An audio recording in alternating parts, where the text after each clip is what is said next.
Assalamualaikum warahmatullahi wabarakatuh. Perkenalkan, kami dari kelompok 6 akan mempresentasikan mengenai jurnal analisis sistem informasi berita berbasis web pada Radio Republik Indonesia untuk ujian akhir semester mata kuliah pengantar teknologi informasi yang diampu oleh dosen Ibu Lilis Tianingsih MKOM. Perkenalkan, nama saya Raihan Rahmadi Pratama. Perkenalkan, nama saya Raka Harun Al-Rasyid. Nama saya Wahyuning Septianti. Nama saya Najwa Kuldia. Enjoy the presentation.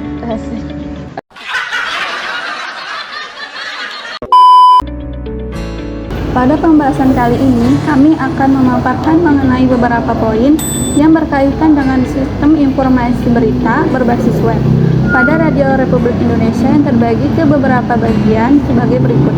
Yang pertama, pendahuluan. Pada pendahuluan ini, kami membahas mengenai pengertian dan penjelasan singkat tentang topik yang dibahas. Yang kedua, landasan teori. Kami pun di landasan teori ini menjelaskan teori-teori dari beberapa ahli mengenai topik yang dibahas. Yang ketiga, pemaparan data. Di pemaparan data ini, kami juga menjelaskan dan menampilkan data-data yang relevan dengan topik yang dibahas. Yang keempat, manfaat penerapan. Di manfaat penerapan ini, kami juga menjelaskan kegunaan sistem yang telah diterapkan saat ini. Yang kelima, dampak penerapan. Di dampak penerapan ini, kami menjelaskan juga efek positif dan negatif dari penerapan sistem yang dibahas. Yang keenam, rencana pengembangan. Pada rencana pengembangan ini, kami pun membahas kemungkinan pengembangan sistem yang lebih maju. Yang ketujuh, saran pengembangan. Pada saran pengembangan ini, kami juga menjelaskan dan memaparkan ide-ide yang mungkin dapat diterapkan untuk kemajuan sistem ke depannya. Nah, dalam menyampaikan suatu berita, diperlukan sebuah sistem informasi manajemen yang dimana sistem informasi ini dapat memudahkan para redaksi untuk menyampaikan suatu berita. Nah, beberapa teori yang relevan dalam mendefinisikan sistem informasi manajemen adalah dari Abdul Qadir yang menyatakan bahwa sistem informasi manajemen adalah sistem informasi yang digunakan untuk menyajikan informasi yang digunakan sebagai pendukung operasi manajemen dan pengambilan keputusan dalam suatu organisasi. Sutabri mengatakan sistem informasi manajemen merupakan penerapan sistem informasi di dalam organisasi yang mendukung informasi-informasi yang dibutuhkan oleh semua tingkatan manajemen.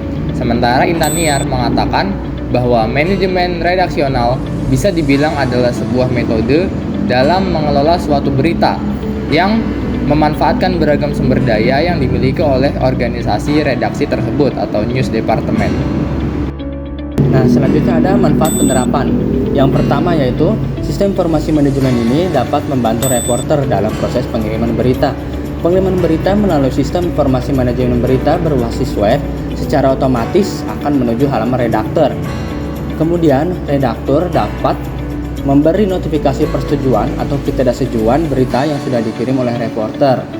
Dan untuk poin yang kedua, sistem informasi manajemen berita berbasis web ini, pengiriman berita dapat membantu reporter dalam melakukan pengiriman berita dan pembuatan berita, sehingga berita terbaru dan aktual dapat segera disampaikan kepada masyarakat pendengar. Dan untuk poin ketiga, sistem ini juga memudahkan redaktur dalam pensortiran berita-berita dan memudahkan pengkoreksian berita, serta dalam pengunduhan berita kiriman reporter agar dapat segera disampaikan kepada masyarakat pendengar, sehingga diharapkan dapat meningkatkan eksistensi perusahaan. Dan poin yang keempat, sistem ini memudahkan staf dokumentasi dalam pengelolaan data berita yang akan dijadikan laporan klasifikasi, kontribusi, dan agenda setting dengan adanya perhitungan jumlah klasifikasi berdasarkan wilayah cangkupan secara otomatis oleh sistem, dan perhitungan jumlah kontribusi berita yang telah dibuat oleh reporter. Selanjutnya ada rencana pengembangan. Yang pertama ada pengalaman pengguna yang lebih personal dan menarik, personalisasi konten dan mode interaktif. Kita bisa menggunakan algoritma AI untuk memahami preferensi pengguna dan menyajikan berita berdasarkan lokasi, minat atau riwayat pencarian. Kita bisa juga menambahkan fitur interaktif seperti podcast berita, infografis dinamis, dan video pendek yang lebih menarik. Yang kedua ada verifikasi berita dan pencegahan hoaks. kita bisa gunain blockchain untuk verifikasi sumber sama bisa mencari label keaslian konten. Untuk mencatat verifikasi sumber data dan memastikan keaslian kontennya, kita bisa sertakan label atau badge pada artikel yang telah diverifikasi oleh tim editorial atau mitra terpercaya. Yang ketiga, ada teknologi untuk aksesibilitas global.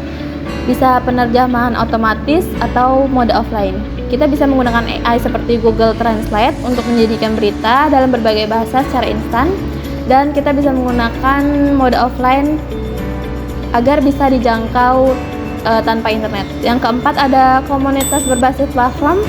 Kita bisa cross-court journalism dan from diskusi.